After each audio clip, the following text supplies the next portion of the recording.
ఆయిషా మీరా ఒక 17-year-old అమ్మాయి. తను విజయవాడ దగ్గరలో నిమ్రా కాలేజ్లో బీ ఫార్మసీ ఫస్ట్ ఇయర్ చదువుతుంది. కాలేజ్ దగ్గరలో ఉన్న శ్రీ దుర్గా లేడీస్ హాస్టల్లో ఉంటూ తన గ్రాడ్యుయేషన్ పర్స్యూ చేస్తుంది.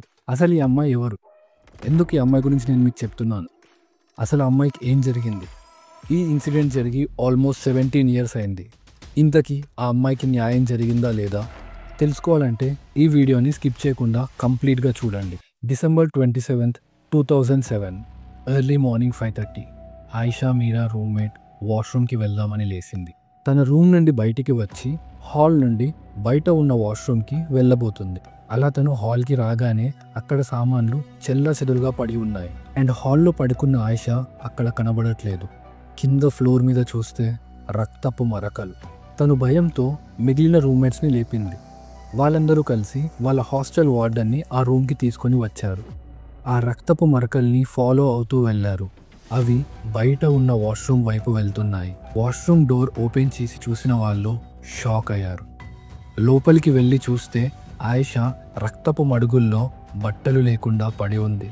తన బాడీ పైన చిరుత 143 అని రాసి కింద ఒక హార్ట్ సింబల్ వేసి ఉంది. పక్కనే ఒక లెటర్ ఉంది. దాంట్లో ఏమని రాసి ఉందంటే, నన్ను లవ్ చేయమని చెప్పి ఆ అమ్మాయిని చాలా రోజుల నుంచి అడుగుతున్నాను, కానీ ఆ అమ్మాయి లవ్ చేయట్లేదు. హాస్టల్కి వచ్చి అడిగాను, అయినా ఆ అమ్మాయి నో చెప్పడంతో తనని కొట్టి మానభంగం చేశాను. లవ్ చేయని అడిగినప్పుడు చెయ్యకపోతే వేరే అమ్మాయిలకు కూడా ఇదే జరుగుతుంది. ఇట్లు ఒక యువకుడు అని రాసి ఉంది. ఇది చూసిన హాస్టల్ వార్డెన్ వెంటనే పోలీసులకు ఇన్ఫార్మ్ చేసింది. పోలీసులు వెంటనే ఆ ఘటనా స్థలానికి వచ్చి వాళ్ళ ఇన్వెస్టిగేషన్ స్టార్ట్ చేశారు. ఫారెన్సిక్ టీం అక్కడికి వచ్చి అక్కడ ఉన్న foot prints, finger prints and ఆ అమ్మాయి బాడీ నుంచి సీమెన్ కూడా కలెక్ట్ చేశారు. పోలీసులు హాస్టల్లో ఉన్న వాళ్ళందరినీ ఇంటరాగేట్ చేశారు. వాళ్ళ foot prints and finger prints collect చేశారు. కానీ ఏది క్రైమ్ స్పాట్లో దొరికిన వాటితో మ్యాచ్ అవ్వలేదు. Hostel staff and workers DNA collect చేసి ఆ అమ్మాయి బాడీ పైన దొరికిన క్రిమినల్ DNAతో మ్యాచ్ చేసి చూశారు. కానీ వాళ్ళకి ఎటువంటి మ్యాచ్ దొరకలేదు. ఆల్మోస్ట్ 60 మెంబర్స్ని ఈ కేసులో సస్పెక్ట్ చేసి ఇంటరాగేట్ చేశారు. కానీ ఎవరి ఫుట్ ప్రింట్స్ ఆర్ DNA ఈ కేసులో మ్యాచ్ అవ్వలేదు. సో పోలీసులకి ఈ కేసులో ఎటువంటి లీడ్ దొరకలేదు. August 2008 ఆయిషా మీరా కేసు జరిగి ఇప్పటికీ 8 months అవుతుంది. ఆయిషా క్రైమ్ జరిగిన ప్లేస్ నుండి 50 kilometers దూరంలో ఒక ప్లేస్ ఉంది. ఆ ప్లేస్ పేరే నందిగామ. అక్కడ ఉన్న పోలీస్ స్టేషన్లో చాలా కంప్లైంట్స్ రిజిస్టర్ అవుతున్నాయి. అన్ని కంప్లైంట్స్ ఒకటే విధానంగా ఉన్నాయి. ఒక వ్యక్తి హాస్టల్లో ఉండే అమ్మాయిల దగ్గరికి వెళ్ళి వాళ్ళని లైంగికంగా ఇబ్బంది పెట్టి అక్కడ ఉన్న చిల్లర సామాన్లు దొంగతనం చేసి అక్కడి నుంచి వెళ్ళిపోతున్నాడు. ఈ ప్యాటర్న్లో జరిగిన కేసెస్ 2007 మొత్తం రిజిస్టర్ అయ్యాయి. కానీ January 2008లో ఆగిపోయాయి. తిరిగి July 2008లో మొదలయ్యాయి. సో పోలీసులకు అనుమానం వచ్చింది. January 2008లో అరెస్ట్ అయ్యి July 2008లో ఎవరైనా బయటకి వచ్చారా అని రికార్డ్స్ చెక్ చేశారు. అప్పుడు ఈ టైం ఫ్రేమ్కి మ్యాచ్ అయ్యే ఒక పర్సన్ పేరు బయటికి వచ్చింది. అతనే సత్యం బాబు. అతను ఒక ఫోన్ దొంగతనం కేసులో January నుంచి July వరకు జైల్లో ఉన్నాడు. పోలీసులు వెంటనే అతని ఫోటో తీసుకెళ్లి మొలెస్ట్ అయిన అమ్మాయిలకి చూపించారు. మొలెస్ట్ అయిన అందరూ అమ్మాయిలు అతనే అని చెప్పి కన్ఫర్మ్ చేశారు. పోలీసులు వెంటనే అతన్ని అదుపులోకి తీసుకున్నారు. ఇంకొక క్లూ ఏంటంటే, ఈ లైంగిక అత్యాచారం జరిగిన ప్లేసెస్లో సిమెంట్ ఫుట్ ప్రింట్స్ దొరికేవి. సత్యం బాబు ప్రొఫెషన్ కూడా మేస్త్రి అవ్వడంతో అతనే ఈ క్రైమ్ చేసి ఉండొచ్చని చెప్పి పోలీసులు కన్ఫర్మ్ చేసుకున్నారు. July 11th, 2008 పోలీసులు సత్యం బాబుని కస్టడీలో తీసుకొని ఇంటరాగేట్ చేయడం స్టార్ట్ చేశారు. ఎందుకు అలా అమ్మాయిల హాస్టల్కి వెళ్ళి వాళ్ళని లైంగికంగా వేధించావు అని అడిగారు. దానికి అతను, నేను పెద్దగా చదువుకోలేదు, అందుకే మేస్త్రి పనికి వెళ్ళేవాడిని. నాకు పెళ్ళయింది. పెళ్ళైన 3 monthsకే నా భార్య నన్ను వదిలి వెళ్ళిపోవడంతో నా ఫిజికల్ నీడ్స్ని తీర్చుకోవడానికి ప్రాస్టిట్యూట్స్ దగ్గరికి వెళ్ళేవాడిని. కానీ నాకొచ్చే డబ్బు నేను ఇలా అమ్మాయిలు ఒంటరిగా కనిపిస్తే వాళ్ళ దగ్గరికి వెళ్ళి నా కోరికలు తీర్చుకునేవాడిని. జనవరిలో జైలుకి వెళ్ళడంతో ఇలాంటివి చేయలేకపోయాను. కానీ మళ్ళీ జూలైలో రిలీజ్ అయ్యాక చేయడం స్టార్ట్ చేశాను అని చెప్పాడు. దానికి పోలీసులు ఇలా అన్నారు, నువ్వు చేసిన నేరాలు ఎక్కడ చేశావో, ఎప్పుడు చేశావో, ఎలా చేశావో మాకు చెప్పు. అలా నీ అంతటా నువ్వు చెప్తే మేం నిన్ను వదిలేస్తాము అని చెప్పారు. ఆ మాటలు నమ్మిన సత్యం బాబు ఒక్కటొక్కటిగా తను చేసిన నేరాలు పోలీసులకు ఇన్ డీటెయిల్ చెప్పడం స్టార్ట్ చేశాడు.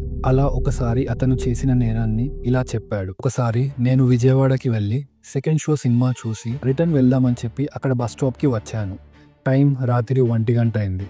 బస్ స్టాప్ ఆపోజిట్ గా ఒక బిల్డింగ్ ఉంది. అక్కడ సెకండ్ ఫ్లోర్ లో ఒక అమ్మాయి ఫోన్ మాట్లాడుతుంది. ఆ అమ్మాయిని చూసిన నాకు ఆ అమ్మాయి పైన కోరిక కలిగింది. ఎలాగైనా ఆ అమ్మాయి దగ్గరికి వెళ్దామని అనుకున్నాను. అది ఒక లేడీస్ హాస్టల్. ఆ హాస్టల్ గోడెక్కి మెల్లగా సెకండ్ ఫ్లోర్ కి రీచ్ అయ్యాను. అక్కడ 2 డోర్స్ ఉన్నాయి. ఒక డోర్ లాక్ వేసి ఉంది, ఇంకో డోర్ ఓపెన్ ఉంది. ఓపెన్ ఉన్న డోర్ రూమ్ లోకి వెళ్ళాను. అక్కడ అన్ని బెడ్స్ ఖాళీగా ఉన్నాయి. కానీ ఒక్క బెడ్ మీద మాత్రం ఒక అమ్మాయి పడుకొని ఉంది. లోపల ఇంకో రూమ్ లో 2 అమ్మాయిలు పడుకొని ఉన్నారు. హాల్లో పడుకున్న ఈ అమ్మాయిని ఏదో ఒకటి చెయ్యాలి అని అనుకున్నాను. కానీ లోపల ఉన్న అమ్మాయిలు శబ్దం వస్తే లేస్తారేమో అని భయపడ్డాను. అప్పుడు శబ్దం రాకుండా అమ్మాయిని చంపేస్తే నేను వచ్చిన పని చేసుకొని వెళ్ళొచ్చు అని అనుకున్నాను. ఆ అమ్మాయిని చంపడానికి ఒక వెపన్ కోసం వెతికాను.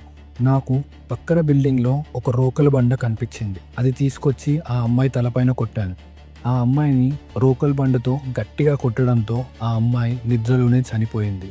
చనిపోయిన అమ్మాయి బాడీని ఈడ్చుకుంటూ బయట ఉన్న వాష్రూమ్లోకి తీసుకొని వెళ్ళి ఆ అమ్మాయి బట్టలు తీసేసి లెఫ్ట్ లెగ్ని ట్యాప్కి కట్టి ఆ అమ్మాయిని అత్యాచారం చేశాను. తర్వాత బయటికి వచ్చి ఆలోచించాను, పోలీసులను ఎలా అయినా తప్పుదారి పట్టేయాలి అని. ఈ ఏజ్లో ఉన్న అమ్మాయిల వెంట ఎవరో ఒకరు పడుతూ ఉంటారు.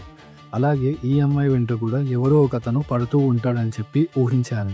వెంటనే ఇందాక ఆ అమ్మాయి పడుకున్న హాల్లోకి వెళ్ళి బ్యాగులన్నీ వెతికి ఒక పేపర్ తీసుకొని ఒక లెటర్ రాశాను. ఆ లెటర్ని ఆ అమ్మాయి బాడీ పక్కన పడేసి ఆ అమ్మాయి బాడీ పైన చిరుత 143 అని రాసి హార్ట్ సింబల్ వేసి వచ్చిన దారిలోనే వెనక్కి వెళ్ళిపోయాను. ఆ హాస్టల్ దగ్గరలో ఒక టీ స్టాల్లో 11 గంటల వరకు ఉండి నందిగామ వెళ్ళిపోయాను అని చెప్పాడు. పోలీసులు ఈ కన్ఫెషన్ ని రికార్డ్ చేసి మీడియాకి రిలీజ్ చేశారు. ఎందుకంటే అప్పటికే ఆయిషా మీరా కేసు ఒక పెద్ద సెన్సేషన్ అయింది. ఈ కన్ఫెషన్ వీడియో మీకు యూట్యూబ్లో ఈజీగా దొరికేస్తుంది. పోలీసులు డాట్స్ కనెక్ట్ చేయడం స్టార్ట్ చేశారు. Foot prints, finger prints, DNA and లెటర్లో ఉన్న అతని హ్యాండ్ రైటింగ్ ని మ్యాచ్ చేసి చూశారు. అన్నీ మ్యాచ్ అవుతున్నాయి. సత్యం బాబు యూజ్ చేసిన వెపన్ ని హాస్టల్ పక్కన ఒక చోట రికవర్ చేశారు. అతను చెప్పినట్టు నైట్ హాల్లో ఆయిషా ఒక్కతే ఉంది. వేరే వాళ్ళు క్రిస్మస్ హాలిడేస్ నుంచి ఇంకా రిటర్న్ రాలేదు. నైట్ 1 గంట వరకు ఒక అమ్మాయి ఫోన్ మాట్లాడిందన్న విషయాన్ని కూడా పోలీసులు క్రాస్ చెక్ చేసుకున్నారు. ఆ అమ్మాయి ఒప్పుకుంది, అవును నేను రాత్రి 1 గంట వరకు బయట కారిడార్లో ఫోన్ మాట్లాడాను అని. అలాగే టీస్ట్రోలోని కూడా పోలీసులు సత్యం బాబు ఫోటో చూపించి అడిగారు. అతను కూడా ఈ మనిషి తెల్లవారుజాము నుండి 11 గంటల వరకు ఇక్కడే ఉన్నాడు, అలా అంతసేపు ఎవరూ ఉండరు, అందుకే అతన్ని గుర్తుపట్టగలిగాను అని చెప్పాడు. అలా ఆయిషా మీరా కేసు జరిగిన 8 monthsకి నిందితుడు దొరికాడు. అన్ని సాక్ష్యాలను సేకరించి పోలీసులు సత్యం బాబుని కోర్టు ముందు ప్రొడ్యూస్ చేశారు. పోలీసులు సబ్మిట్ చేసిన ప్రూఫ్స్ అన్ని సత్యం బాబుకి అగేన్స్ట్గా ఉండడంతో 2010లో అతనికి 14 years జైలు శిక్ష వేశారు. కానీ కోర్టులో అతను నేను ఆ నేరం చేయలేను, నన్ను కావాలని ఇరికిస్తున్నాను అని చెప్పాడు. కానీ అతనికి సాక్ష్యాలు వ్యతిరేకంగా ఉండడంతో అతను రాజమండ్రి జైలుకి అతని శిక్ష అనుభవించడానికి వెళ్లాల్సి వచ్చింది. మరోవైపు ఆయిషా మీరా వాళ్ళ అమ్మ మరో వర్షన్ చెప్తుంది. అదేంటంటే పోలీసులు కావాలని సత్యం బాబుని ఈ కేసులో ఇరికిస్తున్నారు, కానీ అస్సలు నిందితులు వేరే ఉన్నారు. ఆ హాస్టల్ అక్కడ మినిస్టర్ అయిన కోనేరు రాఘవరావు బినామీది. మినిస్టర్ మనవడు అయిన కోనేరు సతీష్ అతని ఫ్రెండ్స్తో ఆ హాస్టల్కి పార్టీ చేసుకోవడానికి వచ్చేవాడు. ఆ హాస్టల్ వార్డెన్ అక్కడి అమ్మాయిలతో వ్యభిచారం చేయించేది. ఆయిషా హత్య జరిగిన రాత్రి కోనేరు సతీష్ అండ్ అతని ఫ్రెండ్స్ హాస్టల్కి వచ్చారు. హాలిడేస్ కోసం ఊరెళ్ళిన ఆయిషా రూమ్మేట్స్తో వాళ్ళు పడుకునేవారు. బాగా మద్యం తాగి ఆయిషా ఉన్న రూమ్కి వాళ్ళు వెళ్ళారు ఆ వేరే అమ్మాయిల కోసం. కానీ వాళ్ళు అక్కడ లేకపోవడంతో ఆయిషా వాళ్ళని బయటికి వెళ్ళిపోమని గొడవ పెట్టుకుంది. వాళ్ళపైన కంప్లైంట్ ఇస్తానని చెప్పింది. దానికి వాళ్ళు భయపడి ఆయిషాని పక్కనే ఉన్న విండోకి తన తలని కొట్టి చంపేశారు. పోలీసులు మినిస్టర్ వాళ్ళ ఫ్యామిలీ ఇన్వాల్వ్ అయ్యింది కాబట్టి వాళ్ళకి సపోర్ట్ చేశారు అండ్ సత్యం బాబు అని ఒక అమాయకుడిని ఏకించారు అని ఆయిషా వాళ్ళ అమ్మ చెప్పింది. తను చెప్పిన స్టేట్మెంట్స్కి ప్రూఫ్ ఏంటి అని కోర్ట్ ఆమెని అడిగినప్పుడు ఆమె దానికి నాకు ఒక మనిషి చెప్పాడు, అతని ఐడెంటిటీ బయటకి రివీల్ చేయొద్దు అని చెప్పాడు, అందుకే నేను అతని ఐడెంటిటీ రివీల్ చేయట్లేదు, కానీ నిజానికి జరిగింది ఇదే అని చెప్పింది. సో మళ్ళీ ఈ కేసుని ఇన్వెస్టిగేట్ చేసి అసలైన నేరస్తుల్ని పట్టుకొని జైల్లో వేయాలని కోర్టుని కోరుకుంది. సత్యం బాబు వాళ్ళ అమ్మ హైకోర్టుకి వెళ్ళింది. 8 years వరకు ఫైట్ చేసింది.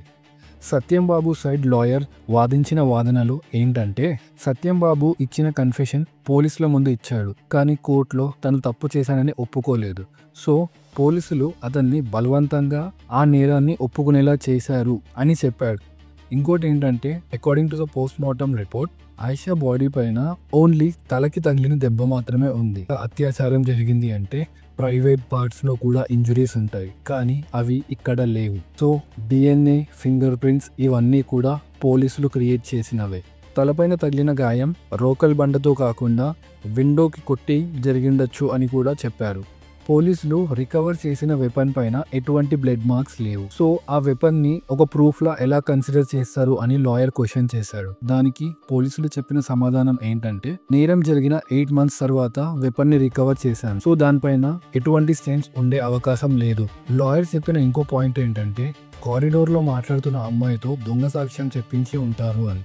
అంత పెద్ద క్రైమ్ చేసి వచ్చి ఉంటే అతని షర్ట్ పైన కొన్ని బ్లడ్ స్టెయిన్స్ ఉండేవి, కానీ టీ స్టాల్ ఓనర్ అతని షర్ట్ పైన ఎటువంటి బ్లడ్ స్టెయిన్స్ చూడలేదు అని చెప్పాడు. ఒకవేళ అతను నేరం చేసి ఉంటే ఎందుకు అతను 11 o'clock వరకు ఆ సరౌండింగ్స్ లో ఉంటాడు, ఎప్పుడో పారిపోయేవాడు కదా. సో టీ స్టాల్ ఓనర్తో కూడా దొంగ సాక్ష్యం చెప్పించి ఉంటారు ఈ పోలీసులు అని సత్యం బాబు లాయర్ చెప్పారు. ఒక అమ్మాయిని రోకల్ బండతో కొట్టి చంపి ఆ అమ్మాయిని ఆ రూమ్ లో నుంచి బయటకి ఈడ్చుకొని వెళ్తుంటే ఒక్క చిన్న శబ్దం కూడా పక్కనే ఉన్న రూమ్ లో రాలేదా అని లాయర్ క్వశ్చన్ చేశారు. ఈ వాదనలు విన్న హైకోర్టు సత్యం బాబు నేరస్తుడు కాదని జడ్జిమెంట్ ఇచ్చింది. ఎవిడెన్స్ కంప్లీట్లీ అతనికి అగెయిన్స్ గా లేకపోవడంతో హైకోర్టు అతన్ని రిలీజ్ చేసింది. సత్యం బాబుని నిర్దోషి అని భావించిన కోర్టు ఇన్ని సంవత్సరాలు అతను జైల్లో ఉన్నాడని అతనికి ఒక 1 lakh కంపెన్సేషన్ కూడా ఇప్పించింది. ఫైనల్లీ 2017లో సత్యం బాబు జైలు నుంచి రిలీజ్ అయ్యాడు. ఆయిషా మీరా హత్య జరిగి ఇప్పటికీ 17 years అయ్యింది, కానీ ఇంత ఘోరంగా మర్డర్ చేసిన ఆ నేరస్తుడు మనం బ్రతికే ఈ ప్రపంచంలో మనతో పాటే బ్రతుకుతున్నాడు. He still walking free. Finally Ayesha Meera కేసుని CBIకి ట్రాన్స్ఫర్ చేశారు. ఆయిషా మీరా చనిపోయిన 12 years తర్వాత ఆమె బాడీని మళ్ళీ రికవర్ చేసి పోస్ట్ మార్టం చేశారు. జస్ట్ ఇమాజిన్, చనిపోయిన 12 years తర్వాత బాడీని మళ్ళీ తీసి పోస్ట్ మార్టం చేశారు అంటే ఆ బాడీ ఏ స్టేట్లో ఉంటుందో. CBI కోనేరు సతీష్ అండ్ సత్యం బాబుని మళ్ళీ ఇంటరాగేట్ చేశారు, కానీ ఇప్పటికీ ఆ కేసు ఒక అన్సాల్వ్డ్ మిస్టరీగా మిగిలిపోయింది. ఈ కేసు ఒక classic example for the saying justice delayed is justice denied అనడానికి. ఇంతకీ ఆయిషాని హత్య చేసింది ఎవరు? పోలీసులు చెప్పినట్టు సత్యం బాబా, లేక ఆయిషా వాళ్ళ అమ్మ చెప్పినట్టు కోనేరు సతీష? ఈ మొత్తం స్టోరీ విన్నాక ఎవరు ఆ హత్య చేశారు అని మీరు అనుకుంటున్నారో కమెంట్స్లో చెప్పండి. అండ్ ఆల్సో మీరు నేను ఏదైనా కేసు గురించి డిస్కస్ చేయాలి అనుకుంటున్నారంటే అది కూడా కమెంట్స్లో మెన్షన్ చేయండి. ఇది ఇవాళటి ఎపిసోడ్. ఇలాంటి ట్రూ క్రైమ్ స్టోరీస్ని వినాలనుకుంటే నా ఛానల్ని సబ్స్క్రైబ్ చేయండి. నేను మీ సూర్య. మళ్ళీ కలుద్దాం ఇంకొక వీడియోతో. Until then stay safe, stay aware.